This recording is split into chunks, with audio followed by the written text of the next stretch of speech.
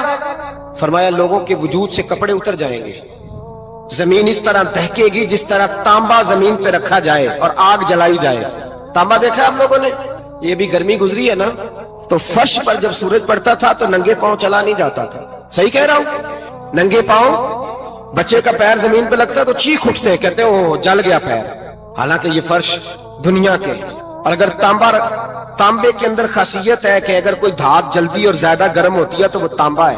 میرے نبی نے مثال دی تو اس کی دی جو سخت تھا.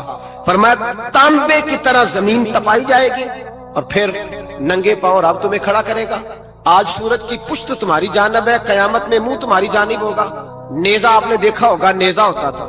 فرمایا یہ جو تم نیزے دیکھتے ہو صرف سوا نیزے کے برابر سورج قریب آ جائے گا اور پھر اللہ تمہیں سامنے کھڑا کر کے تم سے سوال جواب کرے گا. اور حضور نے کہہ دیا ہے تو اب کسی نعت خواں کے کہنے سے بات بدل سکتی، کسی پیر کے کہنے سے جملہ بدل سکتا، کسی خطیب کے کہنے سے فکر نہ کرنا وہ سامنے جنت پڑی ہے، اب بات بدل سکتی.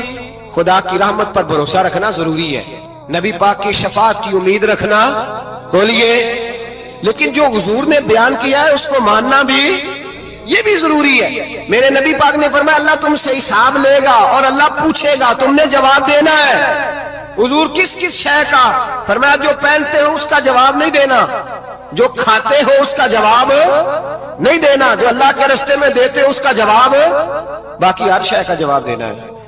ادھر جو پلاٹ ہے اس کا بھی جواب دینا ہے، اور وہ جو بچوں کو پیسے بتائے ان کا بھی جواب دینا ہے، جو چھپائے ہیں ان کا بھی. ثم لتسألن یومئذ عن النعیم. جو کمیٹی اپنے محلے میں ڈالی ہے اس کا بھی جواب دینا ہے، جو سسرال کے علاقے میں ابا جی سے چوری ڈالی ہوئی ہے اس کا جواب بھی، سب کا جواب دینا ہے. تمام حساب کتاب. اور اللہ فرماتے ہیں میں سامنے کھڑا کر کے ہر سوال کا تجھے ہر سوال کا جواب. اچھا یہ جو بڑے لوگ تھے وہ حساب سے ڈرتے تھے، ہم چھوٹے لوگ ہیں ہم حساب سے ہم نہیں ڈرتے، ہم کہتے ہیں دیکھی جائے گی. بڑے لوگ جو تھے وہ حساب سے.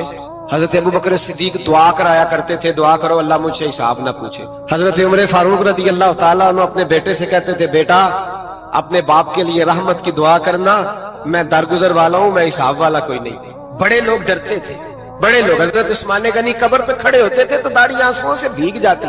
غلام کہتے ہیں حضور 3 دفعہ نبی پاک نے آپ کو جنت کی بشارت دی، 3 دفعہ بشارت دی ہے تو آپ کیوں اتنا روتے ہیں؟ عثمان غنی فرماتے جس رسول نے مجھے جنتی کہا ہے اسی محبوب نے مجھے فرمایا تھا عثمان قبر آخرت کی منزلوں میں سے پہلی منزل ہے. اور آپ فرماتے میرے تو کمرے میں دیا گل ہو جائے تو مجھے ڈر لگتا ہے، اس میں تو مکمل اندھیرا ہے. آپ فرماتے کھڑکیاں بند ہو تو دم گھٹنے لگتا ہے، اس کو تو دروازہ ہی کوئی نہیں، روشن دان تک نہیں. بھائی جو بڑے تھے وہ ڈر رہے تھے. مولا علی شیر خدا نماز کا وضو کر کے کانپتے تھے، کانپتے.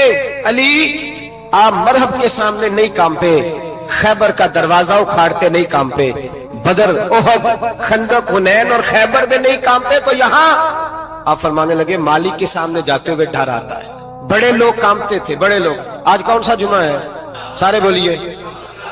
حالانکہ یہ اگلے سال دوبارہ آئے گا، ہمارا نہیں پتا کہ ہم ودا ہو جائیں کہ کیا بنے. یہ کون سا جمعہ ہے؟ آیا جمعۃ الوداع، آئے ہم پڑھے. آج ایک فکر لے کر کے جانا، ایک سوچ. جہاں روز رات کو بیٹے کی ٹینشن، بیٹی کی ٹینشن، بھائی کی ٹینشن، پوتے کی ٹینشن ہوتی ہے نا، ایک ٹینشن اور اپنے آج ایک ٹینشن بڑھا لو، قبر کی ٹینشن پیدا کر لو، قیامت کی تھوڑی سی فکر کر لو، تھوڑی سی ایک لمحے کے لیے صحیح تھوڑا خیال پیدا کرے. حضرت حسن بصری نام سنا ہوا ہے نا، یہ حضرت علی کے شاگرد ہیں. نبی پاک کے گھر میں آ جاتے تھے کئی دفعہ، بچے تھے جب. حضرت حسن بصری تابعی ہیں. فرماتے خانہ کعبہ میں عمرہ کرنے گیا، طواف کعبہ کر رہا تھا تو بڑا عجیب منظر ہوا، رات کی تنہائی ہوئی. اس وقت کئی دفعہ طواف بند بھی ہوتا تھا، اس لیے کہ رش کم ہوتا تھا تو رات کو سب سو جاتے. کہتے رات ذرا گہری ہوئی تو لوگ اپنا اپنا خیمہ لے کے جاتے تھے. اب تو ہوٹل ہے نا تو خیمے لگتے تھے، لوگ خیمہ لے کے جاتے تھے، جہاں جگہ ملتی تھی خیمہ لگا کے رہتے تھے. فرماتے میں رات کو سویا خیمے میں، ایک دردناک آواز آئی، میٹھی ہے دھیمی ہے پر درد بڑا ہے. کوئی رونے والا رو کے کہتا ہے اللہ حساب قیامت میں مجھ سے نہ لینا، اے اللہ تنہائی میں جتنا مرضی حساب لینا پر لوگوں کے سامنے نہ لینا.